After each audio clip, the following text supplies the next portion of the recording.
Before this video starts, guys, I want to take a second to give a shout out to Isa. He wanted me to mention him in the video, and you can find a link in the description to his track.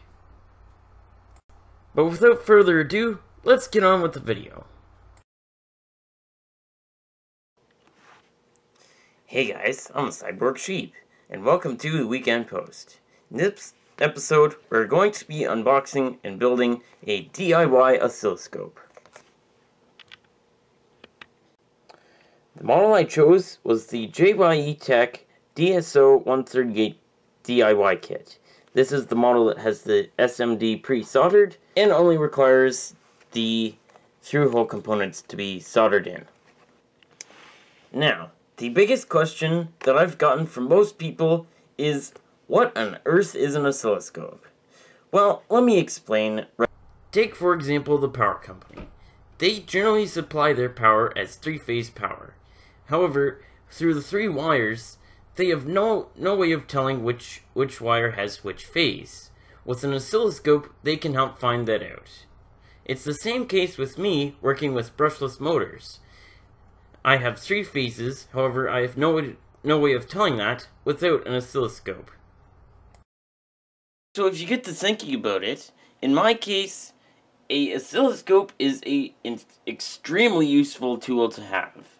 And not only for the case in ESCs, there is literally limitless uses for an oscilloscope. For example, your USB port on your computer, it's the same case. You could say it has a PWM signal with, I don't know, maybe a 60 Hertz duty cycle or something like that. But there again, you can't prove it because you can't see the waveform changing. An oscilloscope lets you do that. So basically speaking, any electrical waveform that you have that is changing over time, that will let you see it. So I guess without further ado, let's get unboxing it, get it built, and I'll show you a little bit more in depth how it works.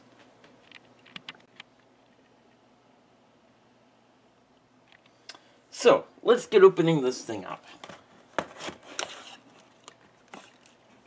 Instructions. And here's the kit. So, this is the LCD display, so that the oscilloscope can show all sorts of things like the waveforms, all the other stuff like voltage, current, stuff like that. We have the main PCB with what looks to be, all the SMD soldered and ready to go. Right here you have your output for the headers. We have a BNC to alligator leads converter for the test lead. And we have a big case of components. Let's take a look at this LCD.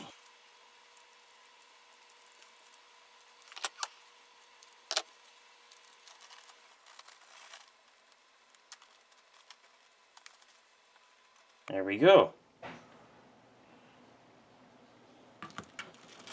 And let's take a look at the components.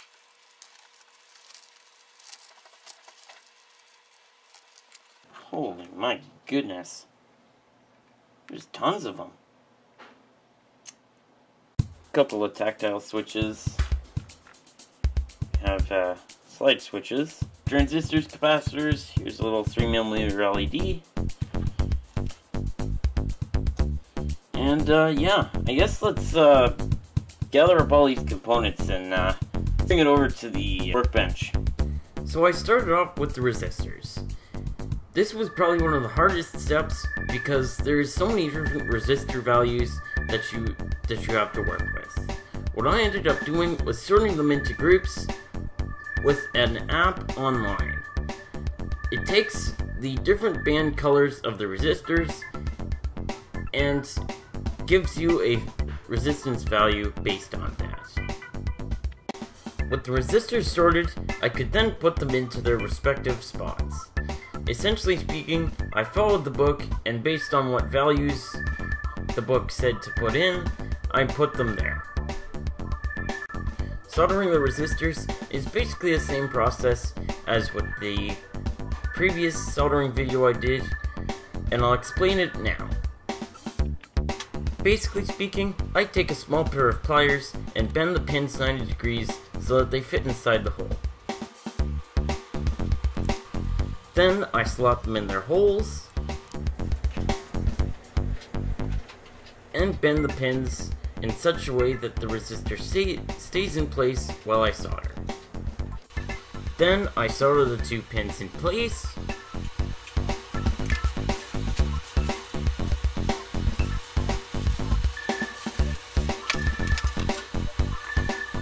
and after that I cut the remaining pins off of the leads.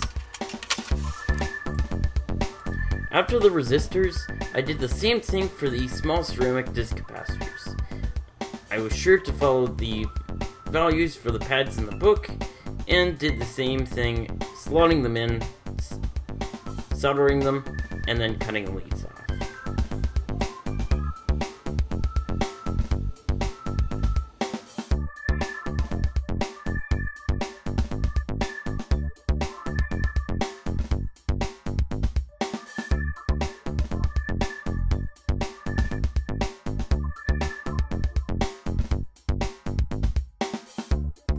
Now, soldering in the resistors and ceramic disc capacitors is pretty easy.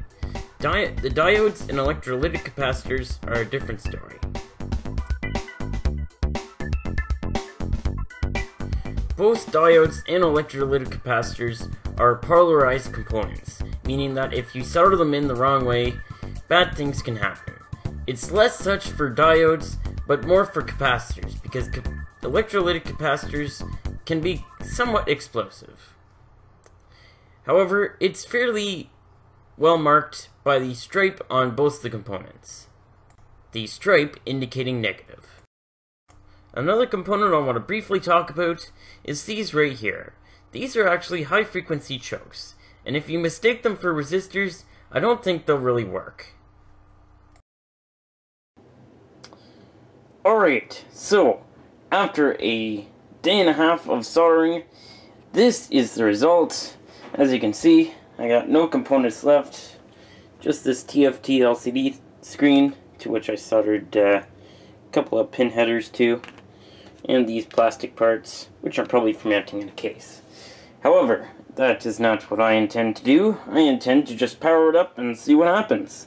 So, yeah, where is it? This capacitor right here, it gave me a little bit of a scare. I soldered in the wrong one, so what I had to do was I unsoldered the one that was in there because I got the values mixed up. I mixed up C5 and C3. C3 should be a 3 picofarad, and C5 should be a 1 picofarad. Can't talk. I hope it works. I tested the continuity and it works. But you never know. Might get some high resistance, or I don't know. But yeah, I think other than that, I believe we're ready to power it up. So, it says in the instructions here, right there, must be in the range of 8 to 12 volts for the power supply. So, I have the soldering kit that I built that has a 3 to 15. So, if I just set the voltage rate, it should work. Although I'm not sure because the current may, I'm not so sure about the current, so we'll have to see. I'll do some more looking around and see, but basically we're ready to get started, so I'll put the LCD on. We'll get this thing started up. So in addition to having this board complete, I also tried something at the end of my soldering, which I should have tried a lot earlier. I hooked up this ATX power supply to a PC fan, and I just hooked that into the wall socket. And whenever I would be sticking some solder onto the component leads, I would have this on, and the way the fan is set up, it sucks in and blows out this way. So with the board here, what I can do is I can solder, and the smoke that rises will be sucked up by the fan and blown away from my face, so that I'm not inhaling solder smoke, which clearly can't be good for you. So that was kind of a breakthrough, but yeah, pretty good actually. So let's start powering this thing up. Okay, so I just stuck a little 2.1 millimeter DC jack onto the end of the Elecno power supplies. I have it set at 9 volts exactly, or as close as I can get it. So it says to first check voltages. Apply 9 volts to J10 or J9. So if I say no smoke,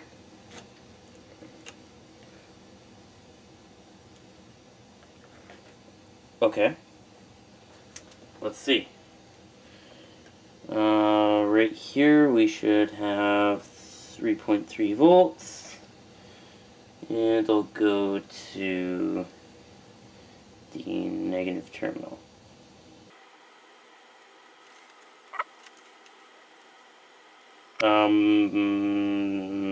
Nothing.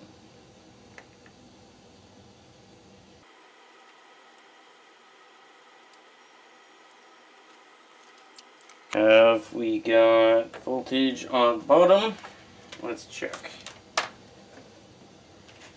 Let's see. Between, I think, is it here and here? Nope. Here and here. And where? Nothing. Okay, that's a problem. Got 9 volts on the wires. Let me try reconnecting them. Hold on a minute. Okay, so I went ahead and got a different power supply. I think this jack here is giving me it's not nice and positively affixed to the 2 wires. So I went ahead and got another power supply. It's the another adjustable one. And I stuck the other tip on here. So let's try it now. So let's just test it just to be absolutely sure that it's not gonna screw me in half. Or something like that, I don't know. 8 volts, 8.84, and then it'll come up with load. Let's just test and see. And contact. Okay, no smoke. So let's see how we're going with this. Okay, between, well, actually, let's try this. Here, and I'll go.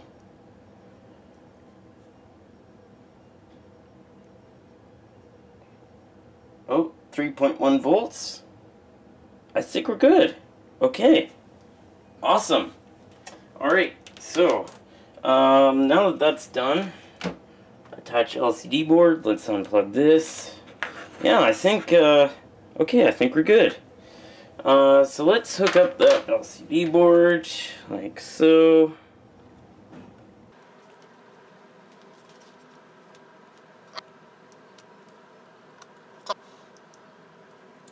What does it say?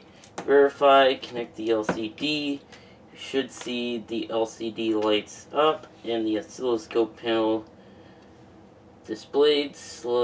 Press various buttons and move switches to verify their functions. Okay, so let's plug it in and see. Whoa! It works! It's working!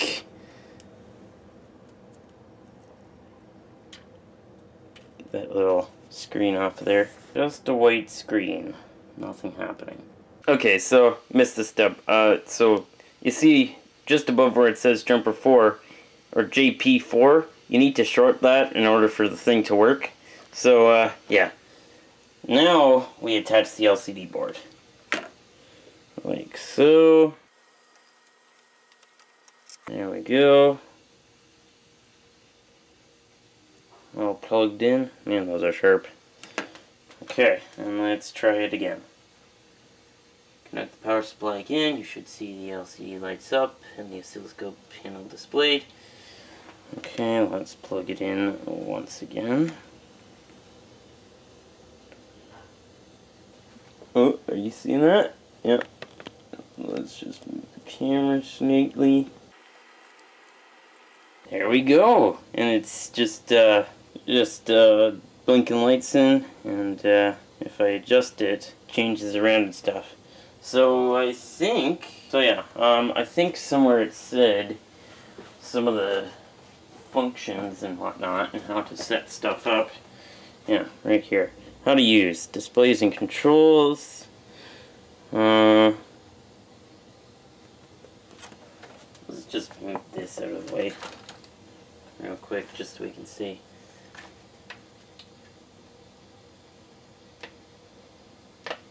Attach probe clips to J1. So let's hook these in and see what happens. Oops.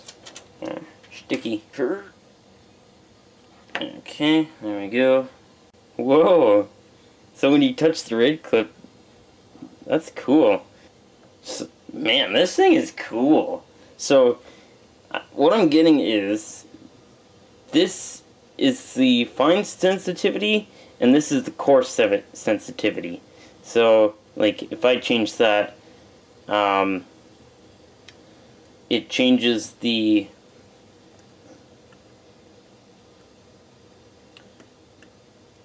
or well, I don't actually know.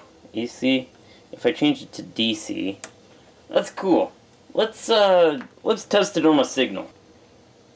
Okay, so in one of these instructions, it says probe calibration. I don't know if you need to do this every time, or like if it's just done as factory default, but I'm going to do it anyways. So it says connect the red clip to the test signal terminal and leave the black clip unconnected. So there's like a little loop like right here, and if I connect the red one to that, we should see something like, there we go. Okay, so you can increase the oh yeah, so you see 0.5 milliseconds. That's changing a little bit around there. Changes the size of the waveform, and I can, yeah, there we go. So it looks to me like it's actually pretty good.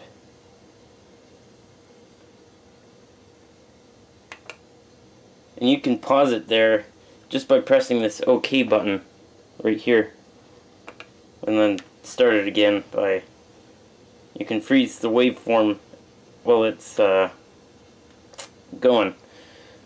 Let's test something else.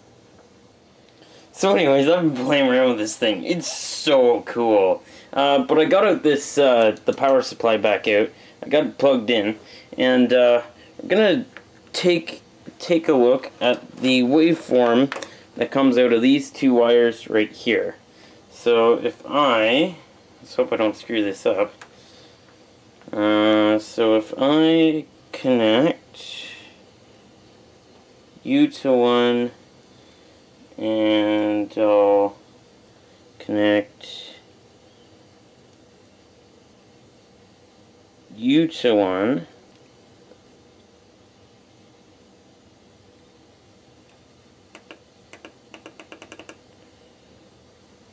So there you can see we have a,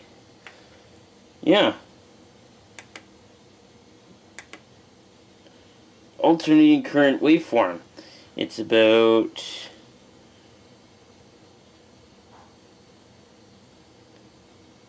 30 volts peak to peak, or about 10 volts RMS. Has a frequency of 60 to 59 hertz. That's cool. Let me move my hand there so you can see. We can freeze that.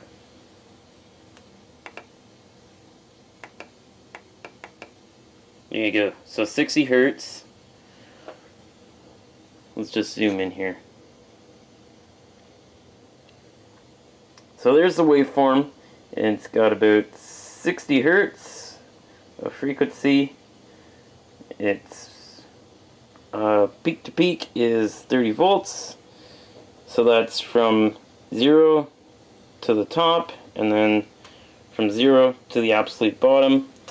And RMS, it's got the average of this waveform is 10 volts. So very cool though. So this thing, I think it's pretty cool, and it should suit my purposes as a, small hobby electronic enthusiast for quite a while. It's not perfect, but for my purposes, it's all I'll really need for a while. But there's other oscilloscopes out there that are they have a lot more functions. Like, some of them have multiple outputs. They can go to higher voltages. This one, unfortunately, is limited to 50 volts. So I couldn't do something like measure the outlet directly. I'd have to send it through a transformer to lower the voltage so that I can read it. But basically speaking, there's so many applications that you could use this for. Any electrical waveform that you have that's that changes over time, you could measure it with this, and it makes it very useful, especially when you're working with ICs, because a lot of the times they have like pulse width modulation and square wave signals that you just can't see without something like this. So I think this is going to be very useful, and it's going to see a lot of use in my videos. So yeah, I think I'm going to end it off there. So this as a project is far from over.